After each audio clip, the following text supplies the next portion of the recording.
कानपुर के चमनगंज थाना क्षेत्र स्थित प्रेम नगर में रविवार रात एक 4 मंजिला इमारत में भीषण आग लगने से एक ही परिवार के 5 सदस्यों की दर्दनाक मौत हो गई।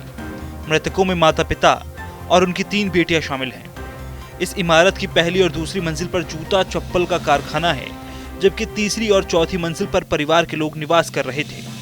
घटना के दौरान बिल्डिंग में भारी मात्रा में चमड़ा और ज्वलनशील केमिकल रखा हुआ था। मेरे पास है प्योर पावभाजी का मसाला, प्योर पावभाजी मसाला, पावभाजी को टेस्टी बना डाला, सबका राजा आल प्योर मसाला, जिसने आग को और भयावह बना दिया।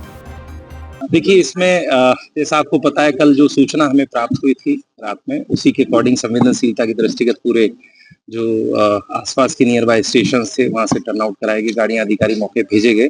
जब यहाँ पर आकर देखा गया था तो पूरे जो बेसमेंट, ग्राउंड फर्स्ट और सेकंड पे पूरी लपटें बहुत जबरदस्त तरीके से निकली थी। ऊपरी फ्लोर से धुआं काफी ज्यादा था, तो उसे 3 तरफ से फायर फाइटिंग करते हुए, जीने से साइड से तोड़ते हुए, बहुत मुश्किल जो है काफी टाइम में हम लोगों ने बड़े उससे काबू पाया। और फिर सर्च एंड रेस्क्यू के दौरान जो भी लोग मिले उनको जिस भी अवस्था में अस्पताल भेजा गया।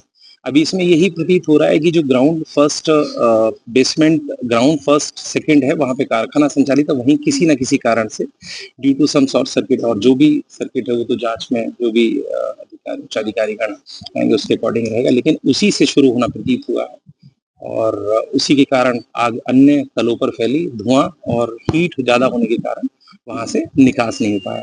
एक दूसरा बिंदु ये और थोड़ा सा इसमें दिख रहा है, क्योंकि हर फ्लोर पे स्टैकिंग ऑफ मटेरियल बहुत ज्यादा प्रतीत हो रहा है, तो कहीं ना कहीं जो रास्ते वो ब्लॉकेज की स्थिति में दिखाई दी है, उसमें मटेरियल काफी ज्यादा है जो जला हुआ पड़ा हुआ है। तो ये स्थिति बाकी देखा जाएगा।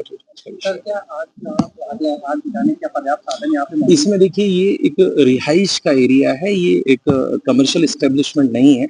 जो इसमें इनके हाइडेंट लाइन जो डाउन कमर सिस्टम होता है एनडीसी, वो इसमें प्रतीत हो रहा, दिखाई दे रहा है ना। अब वो ऑपरेशनल था नहीं था ये तो बात का विषय, क्योंकि लाइट वगैरह सब चली गई होगी उस दौरान पे, नहीं ये चल पाया होगा, जो भी है वो देखा जाएगा उसको। बाकी रिहाइश में इस तरह का जो अब इसमें देखा जाएगा, क्योंकि इसमें कई एजेंसी इन्वॉल्व रहती हैं। नक्शा का पास हुआ, कैसे हुआ, क्या क्या विभाग का क्या प्रक्रिया रही, किस विभाग का, वो जो भी निर्देश ऊपर से उनके अकॉर्डिंग कार्रवाई की जाएगी। इस दर्दनाक घटना के बाद ये बात सामने आ रही है कि शहर के रिहायशी इलाकों में बन रहे अवैध कारखाने इस तरह की घटनाओं को बढ़ावा दे रहे हैं। खासकर मुस्लिम क्षेत्रों में 4 से 5 मंजिला अपार्टमेंट तान दिए जाते हैं, जिसमें ऊपर परिवार रहते हैं और नीचे कारखाने बना दिए जाते हैं।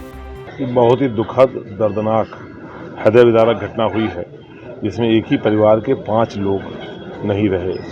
आगजनिक घटनाएं कई बार हो जाती हैं, पर ऐसी घटना जिसमें इतनी जाने जाएं हमें नहीं याद है कि लंबे समय में कोई हुई होगी। कानपुर ने हमराज जैसी आग देखी जो कई दिन बाद बुझी थी, पर जाने नहीं गई थी, नुकसान माल का हुआ था। यहाँ इतनी जाने गई हैं कि सब लोग दुखी हैं, निःशब्द हैं। मतलब ईश्वर ना करे किसी के साथ ऐसी घटना कभी हो, लेकिन हम लोगों को गंभीर चिंतन करना पड़ेगा कि हमने आग के बचाव के इंतजाम क्या कर रखे हैं, ऐसी परिस्थिति निपटने का हमारे पास क्या तरीका है, इसके लिए हम लोग गंभीर चिंता करनी पड़ेगी।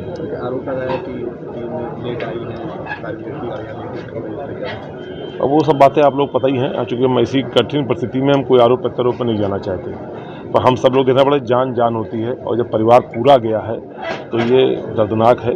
हम सब लोग अपनी विवेचना करनी पड़ेगी। ऐसी कठिन परिस्थिति में हम किसी पर कोई आरोप प्रत्यारोप नहीं करना चाहते। रिहायशी इलाकों में चल रहे ये कारखाने पूरी तरह से अवैध हैं और कई अपार्टमेंट ऐसे भी बने हैं जिनके पास फायर एनओसी तक नहीं है। इससे पहले भी इस तरह की बिल्डिंग में अग्निकांड हो चुका है, लेकिन तब किसी की जान नहीं गई थी।